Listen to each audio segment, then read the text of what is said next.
સ્વાગત છે। આજે આપણે બનાવીશું મસાલેદાર ચટપટી કાઠિયાવાડી ઢોકળીનું શાક। ઘરે કોઈ પણ શાક ના હોય અને શું બનાવવું ખબર ના પડે ત્યારે પણ આ શાક બનાવી શકાય છે। તમે એકવાર આ શાક બનાવશો અને બધા આંગળા ચાટતા રહી જશે અને પછી વારંવાર આ શાક બનાવશો। તો ચાલો ખાવાની ખૂબ જ મજા પડે તેવું આ કાઠિયાવાડી ઢોકળીનું શાક બનાવવાની શરૂઆત કરીએ। કાઠિયાવાડી ઢોકળીના શાકની ઢોકળી બનાવવા માટે સૌથી પહેલાં આ રીતે એક ઊંડી ડીશ લઈને તેને ઓઇલથી ગ્રીસ કરી લેશું। આ પ્લેટમાં આપણે ઢોકળીને સેટ કરવા માટે રાખીશું અને ઢોકળી સેટ થઈ ગયા પછી તે ઇઝીલી છૂટી પડી જાય તેના માટે આપણે પ્લેટને ઓઇલવાળી કરી લીધી છે। હવે ઢોકળી બનાવવા માટે એક વાસણમાં 2 થી સવા 2 કપ જેટલું પાણી લઈ તેમાં અડધી ટીસ્પૂન જેટલો હળદર પાવડર, સ્વાદ પ્રમાણે મીઠું, 1 ટીસ્પૂન ધાણા જીરું પાવડર, 1 ટેબલસ્પૂન ઝીણી સમારેલી લીલી મરચી, 1 ટેબલસ્પૂન ખમણેલું આદું, 1 ચોપરમાં ચોપ કરેલું મીડિયમ સાઇઝનું ટમેટું, 1 ટીસ્પૂન લસણની ચટણી અને 1/4 કપ જેટલી ઝીણી સમારેલી ધાણા ભાજી એડ કરીને બધી જ વસ્તુને સરસથી મિક્સ કરી લેશું અને ત્યાર પછી પાણીને હાઈ ફ્લેમ ઉપર ઉકળવા દેશું।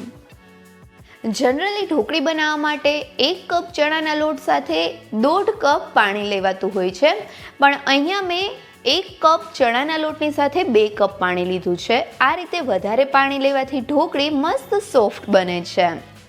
આ પાણીને 1 થી 2 મિનિટ માટે ઉકળવા દેશું જેથી કરીને બધા જ મસાલાનો ટેસ્ટ પાણીમાં સરસ રીતે મિક્સ થઈ જાય।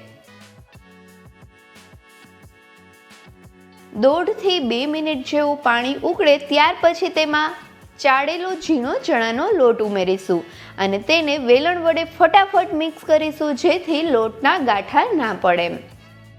લોટ અને પાણી સરસથી મિક્સ થઈ જાય ત્યાર પછી તવેથા અથવા તો ચમચા વડે સતત હલાવતા આ મિક્સચર થોડું ઘટ થઈ જાય ત્યાં સુધી પકાવીશું। ઢોકળી બનાવતી વખતે આ મિક્સરને સતત ચમચા વડે હલાવતું રહેવું, નહીંતર લોટના ગાંઠા થઈ જશે અને આપણી ઢોકળી પ્રોપર નહીં બને। ચમચા વડે સતત હલાવતા મીડિયમ ફ્લેમ ઉપર આ ઢોકળીનું મિક્સચર 8 થી 10 મિનિટ જેવું પાક્યા પછી જોઈ શકાય છે કે આ ગાઢું થવા લાગ્યું છે।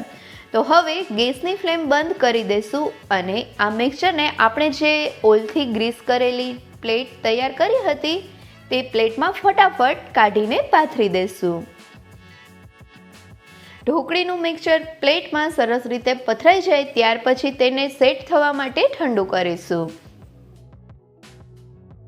હવે આપણે જે વાસણમાં ઢોકળીનું મિક્સચર તૈયાર કર્યું હતું તેમાં સાઈડમાં ઢોકળીનો લોટ ચોટેલો છે, તો હવે તેમાં 1 કપ પાણી ઉમેરીને આ બધો જ લોટને સરસ રીતે ઓગાળીને કાઢી લેશું। વાસણમાં લોટ ચોટીને વધારે કઠણ થઈ ગયો હોય તો જરૂર લાગે તો વાસણમાં છાશ ઉમેરીને તેને 2 થી 5 મિનિટ માટે પલળવા દેવું જેથી લોટ ઇઝીલી છૂટો પડી જાય।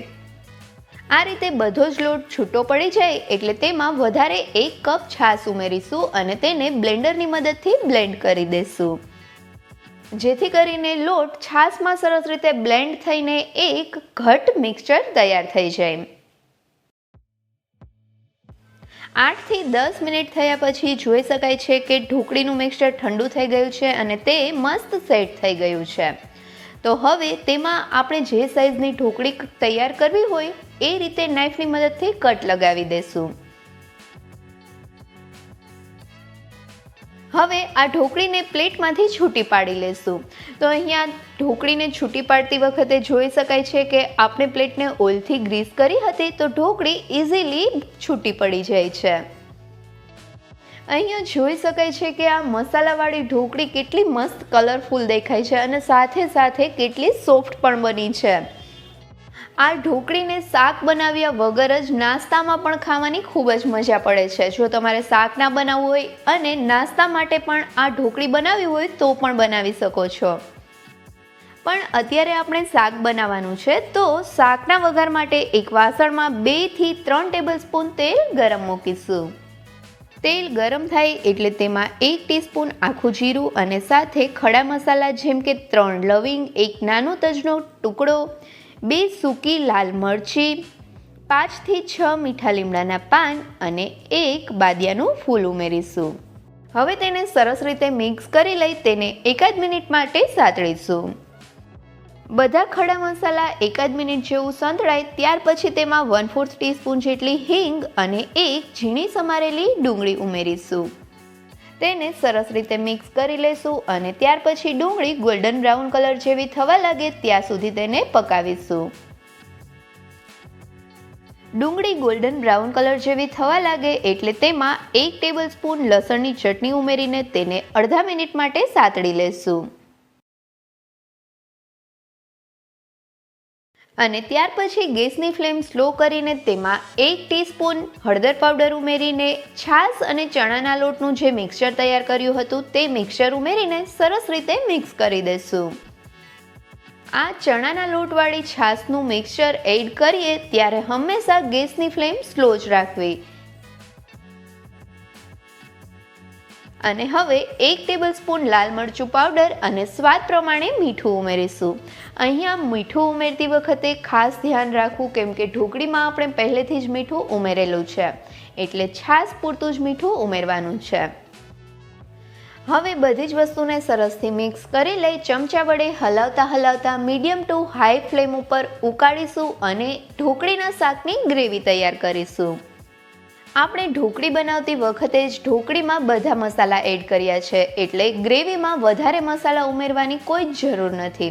પણ જો તમે ઢોકળીમાં મસાલા ના ઉમેર્યા હોય તો એ બધા જ મસાલા આ ગ્રેવીમાં ઉમેરવા.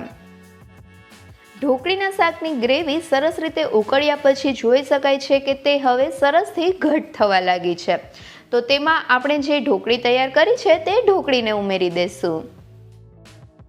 હવે બધી જ વસ્તુને સરસથી મિક્સ કરી લઈ આ શાકને 4 થી 5 મિનિટ માટે મીડિયમ ફ્લેમ ઉપર પકાવીશું. 4 થી 5 મિનિટ જેવું પકાવ્યા પછી આપણું આ ઢોકળીનું શાક તૈયાર છે. તો ચાલો ફટાફટ આ ગરમા ગરમ કાઠિયાવાડી ઢોકળીનું શાક સર્વિંગ પ્લેટમાં સર્વ કરીએ. આ ઢોકળીના શાકને સર્વિંગ પ્લેટમાં લઈ ધાણાભાજીથી ગાર્નિશ કરીને બાજરીના રોટલા, રોટલી, પરોઠા અથવા તો ભાખરી સાથે સર્વ કરી શકાય છે. તમે પણ આ મસાલેદાર ચટપટી કાઠિયાવાડી ઢોકળીનું શાક એકવાર ઘરે જરૂરથી ટ્રાય કરજો અને મને કમેન્ટ કરીને કહેજો કે તમને મારી રેસીપી કેવી લાગી. જો રેસીપી ગમે તો વિડીયોને લાઈક કરજો અને તમારા ફ્રેન્ડ સાથે શેર પણ કરજો. અને હા, મારી ચેનલને સબસ્ક્રાઈબ કરવાનું ભૂલતા નહીં. Thank you so much.